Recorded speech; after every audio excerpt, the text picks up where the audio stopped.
Hello friends, welcome in biology guidance by Harshada Kamble. सध्या आपण quick revision सिरीजच्या under plant physiology chapter study करत आहोत. त्याच्यामध्ये आपला चॅप्टर सुरू आहे रेस्पिरेशन. रेस्पिरेशनचा हा सेकंड व्हिडिओ आहे. याच्या अगोदर आपण फर्स्ट व्हिडिओ अपलोड केलेला आहे, ज्याच्यामध्ये आपण रेस्पिरेशनचे इंट्रोडक्शन पाहिलेलं आहे. त्याच्यामध्ये रेस्पिरेशन म्हणजे काय हे पाहिलेलं आहे. त्यानंतर साइट्स ऑफ रेस्पिरेशन, त्याला आपण मायटोकॉन्ड्रिया असं म्हणतो, त्याचा अल्ट्रास्ट्रक्चर आपण त्या व्हिडिओमध्ये पाहिलेलं आहे. आजचा व्हिडिओ जो असेल त्या व्हिडिओमध्ये आपण पाहणार आहोत mechanism of aerobic and anaerobic respiration. आणि ॲरोबिक आणि अनॅरोबिक रेस्पिरेशन मधली जी सायकल कॉमन आहे, जिला ग्लायकोलायसिस असं म्हटलं जातं, ते आपण हिंटवाईज स्टडी करणार आहोत.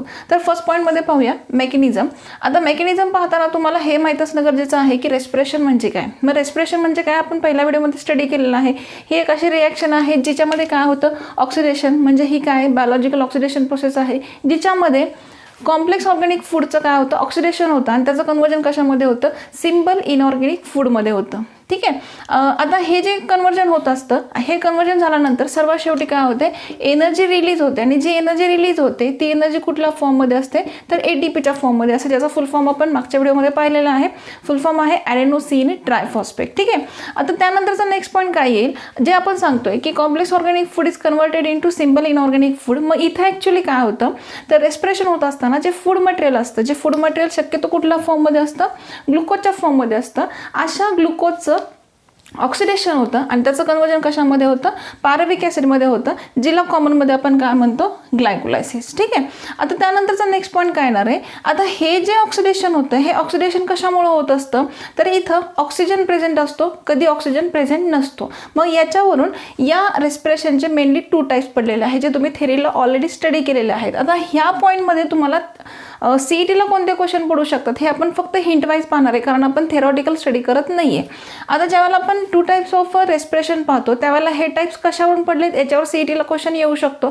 तर हे टाईप्स कशावरून पडले, ह्याचा आन्सर काय येईल, presence or absence of atmospheric oxygen. ठीक आहे. मग ऑक्सिजन आहे किंवा नाही आहे ह्याच्यावरून रेस्पिरेशनचे 2 टाईप पडले. त्यातला फर्स्ट असेल ॲरोबिक रेस्पिरेशन आणि सेकंड असेल अनॅरोबिक रेस्पिरेशन. आता ॲरोबिक रेस्पिरेशन पाहिलं तर ह्याच्यामध्ये ऑक्सिजन अब्सेंट असतो, म्हणजे ॲरोबिक रेस्पिरेशनमध्ये ऑक्सिजनचा यूज केला जात नाही, तरी सुद्धा जे फूड मटेरियल असेल त्या फूड मटेरियलचं ऑक्सिडेशन होतं. आणि ऑक्सिडेशन झाल्यानंतर तिथं मेन प्रोडक्ट कुठला फॉर्म होतो, इथिल अल्कोहोल, आणि बाय प्रोडक्ट कुठला फॉर्म होतो, CO2 फॉर्म होतो. हे तुम्हाला लक्षात ठेवायचे.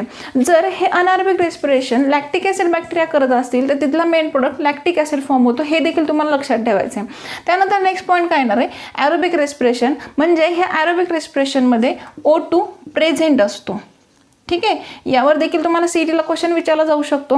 मग ज्यावेळेला तुम्ही असं ऑक्सिजन असतानाचं रेस्पिरेशन स्टडी करता, अशा रेस्पिरेशनमध्ये मेन प्रोडक्ट कोण असतो, CO2 असतो, आणि बाय प्रोडक्ट कोण असतो, H2 असतो. आता ह्या दोघांमध्ये कम्पेअर केलं तर तुम्हाला CETला असा प्रश्न विचारला जाऊ शकतो की जे रेस्पिरेशन होतं, ज्या रेस्पिरेशनच्या नंतर आपण सांगतो की एनर्जी रिलीज होते in the form of ATP, तर ती ATP ॲरोबिक रेस्पिरेशन आणि अनॅरोबिक रेस्पिरेशन ह्या दोघांमध्ये वेगवेगळी तयार होते. मग ती कोणती तयार होते याच्यावर तुम्हाला CETला प्रश्न येऊ शकतो. मग त्याचा आन्सर काय असेल बघा.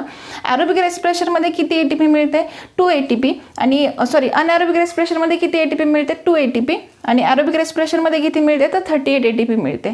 मग आता तिसरा प्रश्न याच्यावर असा विचारला जाऊ शकतो की अनॅरोबिक रेस्पिरेशन नक्की कुठल्या लिव्हिंग ऑर्गॅनिझममध्ये होतं, किंवा ॲरोबिक रेस्पिरेशन कुठल्या लिव्हिंग ऑर्गॅनिझममध्ये होतं.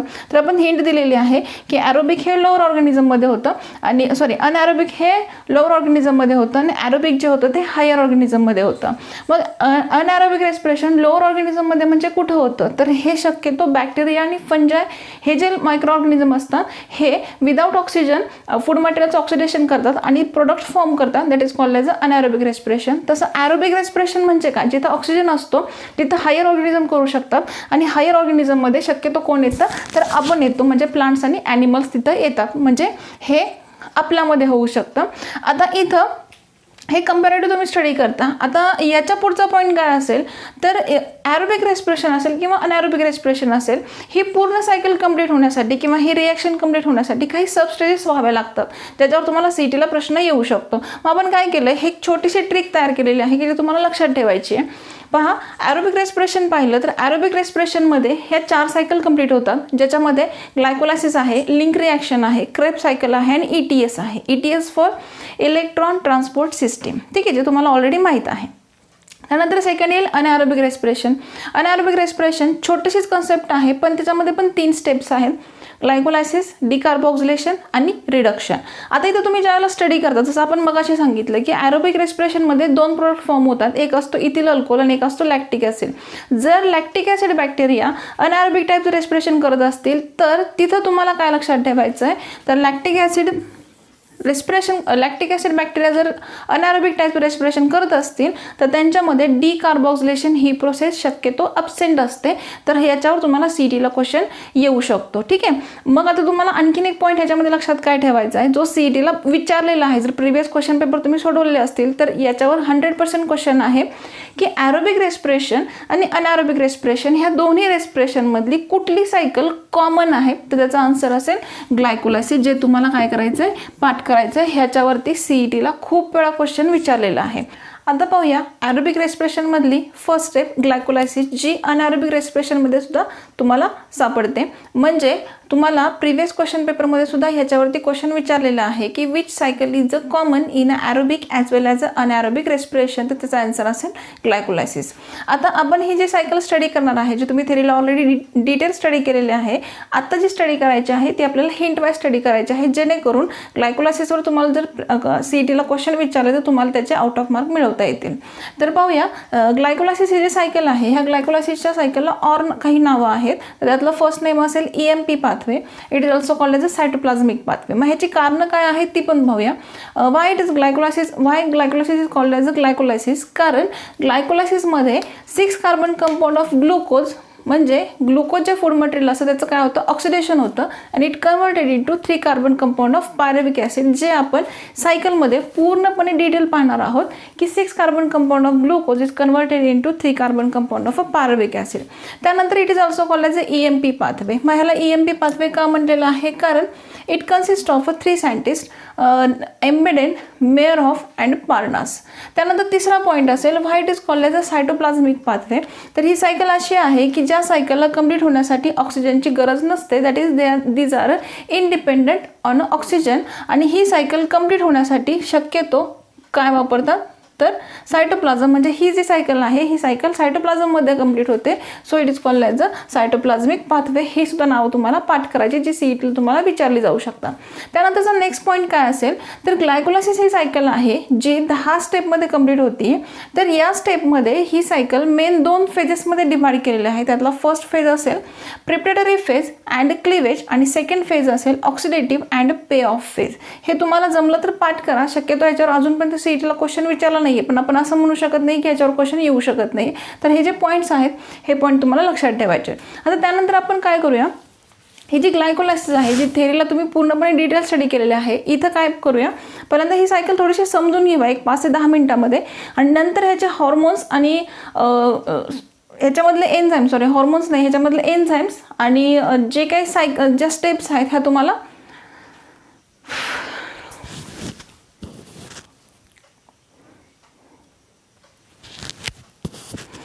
आता पाहूया ॲक्च्युली ग्लायकोलायसिस सायकल कशी असते, जे तुम्ही थेरीला पूर्णपणे डिटेल पाहिलेले आहे. पहा, ग्लायकोलायसिसमध्ये आपण पहिल्यांदा काय सांगितलं की 6 carbon compound of glucose is converted into 3 carbon compound of pyruvic acid. तर 1 बाय 1 स्टेपमध्ये आपण काय करूया, जस्ट एक हिंट घेत जाऊया की या सायकलमध्ये ॲक्च्युली कशा प्रोसेस होत जातात. कारण ह्यातल्या कुठल्याही स्टेपवरती तुम्हाला CETला क्वेश्चन विचारला जाऊ शकतो, किंवा ATP कुठं फॉर्म होते, कुठल्या स्टेपनी फॉर्म होते, त्या स्टेपची नावं तुम्हाला पेपरला विचारली जाऊ शकतात. सो तुम्हाला प्रत्येक स्टेप आणि ह्याच्यातल्या प्रत्येक स्टेपला होणाऱ्या त्या स्टेपचं नाव आहे ते तुम्हाला पाठ करायचं. It's a compulsion. आता त्यानंतर बघा, फर्स्ट जी स्टेप असेल त्या फर्स्ट स्टेपमध्ये त्यांनी काय सांगितलं, 6 carbon compound of glucose is converted into 6 carbon compound of glucose 6 phosphate. म्हणजे एक सिंगल ग्लुकोज होता, ज्याच्यामध्ये एक फॉस्फेट ग्रुप ॲड झाला आणि तो 6व्या कार्बनला अटॅच झाला ग्लुकोजच्या. सो त्याचं नाव काय पडलं, ग्लुकोज 6 फॉस्फेट. मग जो ATP जो फॉस्फेट ग्रुप ॲड झाला तो फॉस्फेट ग्रुप कुठून ॲड झाला असेल, तर बाहेर तिथला हेल्प करणारा कोण होता, एनर्जी ATP होते. आणि त्या ATPचं कन्वर्जन ADP मध्ये होतं आणि जो एक्स्ट्रा फॉस्फेट ग्रुप असतो तो ग्लुकोजमध्ये ॲड होतो. सो याला काय म्हटलंय, फॉस्फोरायलेशन. ठीक आहे. त्यानंतर सेकंड स्टेप काय असेल, 6 carbon compound of glucose 6 phosphate is converted into 6 carbon compound of fructose 6 phosphate. जसं की तुम्हाला केमिस्ट्रीमध्ये माहीत आहे ग्लुकोजचा फ्रुक्टोज हा एक आयसोमर आहे. सो तिथं फक्त त्याला रिप्लेस केलं जातं. सो ह्या स्टेपचं नाव काय दिलेलं आहे आयसोमरायझेशन. त्यानंतरची नेक्स्ट स्टेप असेल 6 carbon compound of a fructose 6 phosphate is converted into 6 carbon compound of fructose 1,6 diphosphate. बघा इथं ऑलरेडी एक फॉस्फेट ग्रुप होता जो फ्रुक्टोजच्या 6व्या कार्बनला अटॅच होता. त्यानंतर एक एक्स्ट्रा फॉस्फेट ग्रुप ॲड झाल्यानंतर फ्रुक्टोजच्या 6 कार्बनमधल्या पहिल्या कार्बनला जाऊन अटॅच झाला. मग 2 फॉस्फेट ग्रुप आले म्हणून इथं डाय हा शब्द यूज केला आहे आणि ते त्यांच्या पोझिशनला ज्या पोझिशनला जाऊन अटॅच झालेले आहे त्याचे तिथे नंबर दिलेले आहेत. म्हणजे हे नाव कसं तयार झालं असेल हे तुम्हाला समजलं असेल. मग जो फॉस्फेट ग्रुप ॲड झाला आहे हा फॉस्फेट ग्रुप कुठून ॲड झाला असेल तर त्याला हेल्प करणारा कोण होता ATP होता आणि ATPचं कन्वर्जन कशामध्ये झालं ADPमध्ये. सो ह्या स्टेपचं नाव काय दिलं आहे फॉस्फोरायलेशन. असं ह्या पहिल्या 4 स्टेपमध्ये 2 वेळा फॉस्फोरायलेशन झालं. फॉस्फोरायलेशन फर्स्ट आणि सेकंड जे तुम्हाला CETला विचारलं जाऊ शकतं हे तुम्हाला पाठ करायचं आहे. आता त्यानंतरचा नेक्स्ट पॉईंट काय असेल हा जो फ्रुक्टोज 1,6 डायफॉस्फेट असतो हा फ्रुक्टोज 1,6 डायफॉस्फेट ह्याचं काय होतं क्लिवेज होतं आणि क्लिवेज झाल्यानंतर त्याचे 2 कंपोनंट्स फॉर्म होतात जे 3-3 कार्बन कंपाऊंडमध्ये डिवाइड केले जातात. त्यातला फर्स्ट असतो DHAP डायहायड्रॉक्सी ॲसिटोन फॉस्फेट जे नाव तुम्हाला पाठ करायचं आहे. आणि दुसरा असेल 3PGAL फॉस्फोग्लिसरिक अल्डिहाइड. ठीक आहे. आता बघा आपण ज्या स्टेप सांगतो ह्या सगळ्या स्टेप कंप्लीट होण्यासाठी काही एन्झाईमचा हेल्प केला जातो. CETला शक्यतो ह्या एन्झाईमची नावं पेपरला विचारलेली नाही आहेत पण तुम्ही जर नीटचा अभ्यास करत असाल तर ह्या प्रत्येक स्टेपमधलं नाव तुम्हाला लक्षात ठेवायचं आहे. ठीक आहे. आता आपण एन्झाईमची नावं नंतर पाहूया. आता काय करूया स्टेप आणि कंपोनंटची नावं पहिल्यांदा व्यवस्थित स्टडी करून घेऊया.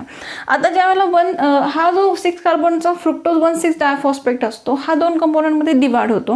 हे जे 2 कंपोनंट्स आहेत DHAP आणि PGAL both are isomers. So इथं कुठली स्टेप होणार आहे isomerisation. They are interconvertible म्हणजे DHAP PGAL मध्ये कन्वर्ट होऊ शकतो PGAL DHAP मध्ये कन्वर्ट होऊ शकतो. आता आयसोमर म्हणजे काय हे तुम्ही केमिस्ट्रीमध्ये डिटेल पाहिलेलं आहे. आता त्यानंतरची पुढची जी स्टेप असेल हा जो PGAL आहे हा PGAL कन्वर्ट होतो कशामध्ये 1,3 डायPGA मध्ये. आता इथून जे कन्वर्जन होतंय 3PGAL इज कन्वर्टेड इंटू 1,3 डायPGA. ही स्टेप तुम्हाला लक्षात ठेवायची कारण या स्टेपमध्ये 2 स्टेप ॲट अ टाइम झालेला आहे. सबस्टेजेस आहेत त्याचं नाव आहे एक आहे ऑक्सिडेशन आणि सेकंड असेल फॉस्फोरायलेशन. पहा आता ही जी स्टेप आहे ज्याच्यावर तुम्हाला पेपरला मे बी क्वेश्चन पडू शकतो म्हणजे 99% या सायकलमध्ये ही स्टेप अशी आहे की ज्याच्यावर तुम्हाला क्वेश्चन पडू शकतो. का कारण ही जी स्टेप आहे ही स्टेप थोडीशी युनिक आहे कारण आपण आत्तापर्यंत ही जी स्टेप स्टडी केली फॉस्फोरायलेशन ज्या फॉस्फोरायलेशनमध्ये एक फॉस्फेट ग्रुप ॲड केला जातो तर तो शक्यतो ATPकडनं ॲड होतो. पण ही एक स्टेप अशी आहे की जिथं फॉस्फोरायलेशनमध्ये फॉस्फेट ग्रुप ॲड झाला आहे पण तिथं ATPला रिप्लेस करणारा कोण आहे तर फॉस्फोरिक ॲसिड आहे म्हणून हे तुम्हाला पेपरला विचारलं जाऊ शकतं. ठीक आहे. आता दुसरी स्टेप कुठली असेल oxidation that is a dehydrogenation. हे तुम्हाला माहिती आहे म्हणजे एक H2 रिमूव्ह केला जातो आणि तो जो H2 रिमूव्ह केला जातो त्याला एक्सेप्ट करायला बाहेर कोण आहे NAD आहे. NAD is a electron carrier component. हे तुम्ही फोटोसिंथेसिसमध्ये स्टडी केलेलं होतं. मग हा जो NAD आहे ह्या NADचं कन्वर्जन कशामध्ये होणार आहे NADH2 मध्ये होणार आहे. म्हणजे ह्या ज्या 2 स्टेप ॲट अ टाइम होतात ह्या युनिक आहेत आणि त्या तुम्हाला पेपरला विचारलं जाऊ शकतं. त्यानंतर नेक्स्ट स्टेप कुठली येईल की 3 कार्बन कंपाउंड ऑफ 1,3 डायPGA. बघा हा जो अल्डिहाइड होता ह्या अल्डिहाइडचं कन्वर्जन ॲसिडमध्ये झालेलं आहे आणि एक फॉस्फेट ग्रुप ॲड झालेला आहे. तर हा जो 3 कार्बनचा 1,3 डायPGA आहे याचं कन्वर्जन कशामध्ये होतं 3PGA मध्ये होतं. म्हणजे इथं जे 2 बघा डाय लिहिलं आहे डाय म्हणजे 2 फॉस्फेट ग्रुप ग्लिसरिक ॲसिडमध्ये प्रेझेंट आहे त्यातला एक फॉस्फेट ग्रुप रिमूव्ह केला जातो बरोबर. आणि रिमूव्ह केल्यानंतर हा जो डायPGA असतो याच्यामध्ये एकच फॉस्फेट ग्रुप राहिल्यामुळे त्याचं कन्वर्जन कशामध्ये होतं 3PGA मध्ये होतं. मग जो फॉस्फेट ग्रुप बाहेर पडतो त्याला एक्सेप्ट करायला बाहेर कोण असणार आहे ADP असतो आणि ADPचं कन्वर्जन कशामध्ये होतं ATP मध्ये होतं. म्हणजे फर्स्ट टाइम इथं काय होते एक ATP फॉर्म केली जाते. आता त्यानंतरचं नेक्स्ट स्टेप काय असणार आहे तर 3PGA जो 3 कार्बनचा असतो हा कन्वर्ट होतो 2PGA मध्ये जो 3 कार्बन कंपाऊंडचा असतो. बघा ह्या दोघाला तुम्ही जर व्यवस्थित स्टडी केलं असेल जर तुम्हाला नंबर फॉस्फेट ग्रुपचे जे नंबर आहे ते थोडेसे चेंज केलेत असं वाटते, की जो ग्लिसरिक ॲसिडला फॉस्फेट ग्रुप तिसऱ्या कार्बनला अटॅच होता तो शिफ्ट होतो आणि ग्लिसरिक ॲसिडच्या दुसऱ्या कार्बनला जाऊन अटॅच होतो, म्हणून ह्याचं नाव काय पडलं आहे 2PGA. म्हणजे 3PGA is converted into 2PGA bye shifting of a phosphate group. ठीक आहे. त्यानंतरचे नेक्स्ट स्टेप काय असणार आहे की 3 carbon compound of PGA 2PGA is converted into PEPA. आता हा जो PEPA आहे हा ऑलरेडी तुम्हाला C4 पाथवेमध्ये गेलेला आहे. त्याचा फुल फॉर्म काय असेल फॉस्फोइनॉल पायर्विक ॲसिड. आता 2PGA आहे याचं कन्वर्जन PEPA मध्ये होतं. मग इथं काय होतं एक वॉटर मोलिक्यूल त्यातून रिमूव्ह केला जातो, त्याला आपण काय म्हणतो डिहायड्रेशन. बरोबर. आता ह्या डिहायड्रेशन नंतर हा जो PEPA असतो फॉस्फोइनॉल पायर्विक ॲसिड हा सर्वात शेवटच्या स्टेपमध्ये पायर्विक ॲसिडमध्ये कन्वर्ट होतो. बघा व्यवस्थित लक्ष देऊन ऐका. Phosphoenol pyruvic acid is converted into pyruvic acid. बरोबर. मग इथं जे कन्वर्जन होतं याच्यामध्ये एक फॉस्फेट ग्रुप काय केला जातो रिमूव्ह केला जातो आणि रिमूव्ह केल्यानंतर त्याला एक्सेप्ट करायला इथं कोण असतो ADP असतो आणि ADPचं कन्वर्जन ATP मध्ये होतं. म्हणजे ही सेकंड स्टेप आहे की ज्या स्टेपमध्ये ATP सिंथेसिस केला जातो. म्हणजे बघा इथून अर्ध्या स्टेपमध्ये वरच्या स्टेपमध्ये 2 फॉस्फोरायलेशन झालेले आहेत आणि खालच्या स्टेपमध्ये ATP सिंथेसिस झाली. बघा आता आपण मगाशी जसं सांगितलं की ही जी सायकल आहे ही 2 फेजेसमध्ये कंप्लीट झाली. त्यातली फर्स्ट स्टेप कुठली होती प्रिपरेटरी फेज आणि क्लिवेज, आणि त्यानंतरची दुसरी स्टेप होती oxidative and pay of phase. मग ह्याचं डिवायडेशन कसं होणार आहे तर इथून जे स्टेप आहे क्लिवेजपर्यंत ही फर्स्टमध्ये जाणार आहे आणि इथून जी खाली येणार आहे ही सेकंड फेजमध्ये जाणार आहे. बरोबर. आता ही जी ऑक्सिडेटिव्ह आणि पे ऑफ फेज आहे हिच्याबद्दल तुम्हाला पेपरला मे बी CETला क्वेश्चन येऊ शकतो. आता ह्या फेजला ऑक्सिडेटिव्ह फेज का म्हटलेलं आहे कारण या फेजमध्ये म्हणजे सेकंड फेजमध्ये ATP सिंथेसिस केला जातो प्लस वॉटर H2 रिमूव्ह केला जातो. म्हणजे ह्या 2 स्टेप तुम्हाला लक्षात ठेवायचे. So it's called as a oxidative and pay of phase. आता त्यानंतरचा नेक्स्ट पॉईंट तुम्हाला काय लक्षात ठेवायचा थोडासा कॉम्प्लिकेटेड आहे ज्याच्यामध्ये तुम्हाला एन्झाईमची नावं पाठ करायचे. ठीक आहे. आता जसं जमेल तसं तुम्ही एन्झाईमची नावं पाठ करा आणि आपण काय करूया एक नेक्स्ट लेक्चरमध्ये ह्या एन्झाईमवरती स्पेशल एक ट्रिक्ससाठी तुम्हाला एक व्हिडिओ अपलोड करूया. आता जस्ट एन्झाईमची नावं लक्षात घ्या. पहिल्या स्टेपमध्ये हेड्रोकायनेज आहे, त्यानंतर सेकंड येईल हेक्झोकायनेज आहे, त्यानंतर सेकंड स्टेपमध्ये येईल फॉस्फोग्लुको आयसोमरेज आहे कारण तिथं आयसोमरायझेशन झालेलं आहे. त्यानंतर फॉस्फोफ्रुक्टोकायनेज आहे जिथं फॉस्फोरायलेशन सेकंड झालेलं आहे. त्यानंतर क्लिवेजला हेल्प करणारा अल्डोलेज आहे. त्यानंतर आयसोमरायझेशन जिथं फॉर्म होतात DHAP आणि PGAL ह्यांना हेल्प करणारा फॉस्फोट्रायज आयसोमरेज आहे. PGALचं कन्वर्जन ज्यावेळेला 1,3-डायपीजी मध्ये होतं तिथे हेल्प करणारा फॉस्फोग्लिसरो अल्डिहाइड डिहायड्रोजनेज आहेत. बघा जशी ही स्टेप युनिक आहे तसा इथला एन्झाईम सुद्धा युनिक आहे, तो तुम्हाला पेपरला विचारला जाऊ शकतो. त्यानंतरची नेक्स्ट स्टेप असेल 1,3-डायपीजीचं कन्वर्जन PGA मध्ये होताना त्यांना हेल्प करणारा असेल कोण तर ग्लिसेरोकायनेज आहे. त्यानंतरचा 3PGAचं कन्वर्जन 2PGA मध्ये होतं तिथे हेल्प करतो फॉस्फोग्लिसेरोम्युटेज. त्यानंतर 2PGAचं कन्वर्जन PEPA मध्ये एनॉलेज आहे आणि सर्वात शेवटी हेल्प करतो पायरुवेट कायनेज. तर हे एन्झाईम तुम्हाला एका ट्रिकनी पाठ करायचे जे आपण नंतरच्या व्हिडिओमध्ये स्टडी करणार आहोत. आता त्यानंतर आणखीन एक पॉईंट याच्यामध्ये लक्षात काय ठेवायचं आहे तर जी आपण सांगितली की ही स्टेप आहे ती ॲरोबिक रेस्पिरेशनमध्ये आहे. ॲरोबिक रेस्पिरेशनमध्ये 38 ATP मिळते आणि अनॲरोबिक रेस्पिरेशनमध्ये 2 ATP मिळते आणि ही सायकल अशी आहे की जी कॉमन आहे. मग या 38 ATP किंवा 2 ATP मधले किती ATP या सायकलमधून गेन होतात हे तुम्हाला पेपरला विचारलं जाऊ शकतं. मग हे विचारण्यासाठी तुम्हाला हे पाठ तुमचं ऑलरेडी बोर्डला तुम्ही हे पाठ केलेलं आहे की 1NaDH2 हा at a time 3 ATP form करू शकतो. These are equal to 3 ATP. Then 1FADH2 is equal to 2 ATP. म्हणजे एक FADH2 फॉर्म झाला तर at a time 2 ATP form होऊ शकतात आणि GTP जो असतो single GTP is equal to 1 ATP. ठीक आहे. हे तुम्हाला लक्षात ठेवून नेट गेन एनर्जी काढायची आहे. तर नेट गेन एनर्जी काढताना आपण काय करणार आहोत इथे जे पॉईंट्स आहेत ज्याच्यामध्ये हा जो ग्लुकोज आहे हा 1 मॉलिक्युलचा आहे आणि हा जो पायरुविक ॲसिड आहे हा 2 मॉलिक्युलचा आहे. मग याच्यावरून ही जी एनर्जी लागते ही एनर्जी तुम्हाला काउंट करायची आहे. तर हा जो NAD आहे, हा NAD किती यूज केला जाणार आहे तर 2 NAD आणि 2 NADH2 फॉर्म होणार आहे. तसं किती ATP फॉर्म होणार आहे तर 2 ATP फॉर्म होणार आहे. म्हणजे असे टोटल किती ATP मिळाली तुम्हाला 4 ATP इथे तयार झालेले आहे आणि प्लस 2 NADH2 फॉर्म झालेत. म्हणजे एक NADH2 at a time 3 ATP form करतो. म्हणजे इथे at a time 6 ATP form झालेत. हे 6 ATP आणि खालचे 4 ATP असे मिळून 10 ATP तुम्हाला इथं काय झालेत मिळालेले आहेत. पण 10 ATP मधले वरचे ज्या 5 फेजेस आहेत जिला आपण काय म्हणतोय प्रिपरेटरी फेज आणि क्लिवेज फेज, या फेजमध्ये 2 फॉस्फोरायलेशन झालेलं आहे. म्हणजे या 10 ATP मध्ये 2 ATP यूज केले गेले. म्हणजे तुम्हाला काय करायचं आहे ह्याच्यामधून 2 ATP मायनस करायचे. म्हणजे तुमचं जे आन्सर येणार आहे ते आन्सर काय असणार आहे 8 ATP.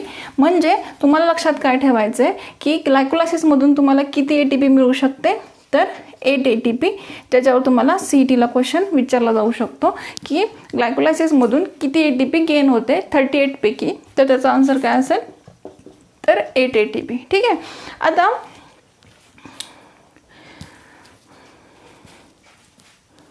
ह्याच्यामधल्या ज्या सबस्टेजेस आहेत त्या तुम्हाला पाठ करायच्या आहेत, कंपाऊंडची नावं पाठ करायची आहेत आणि प्लस त्याच्यामध्ये जे एन्झाईम्स आहेत ते देखील तुम्हाला पाठ करायचे आहेत.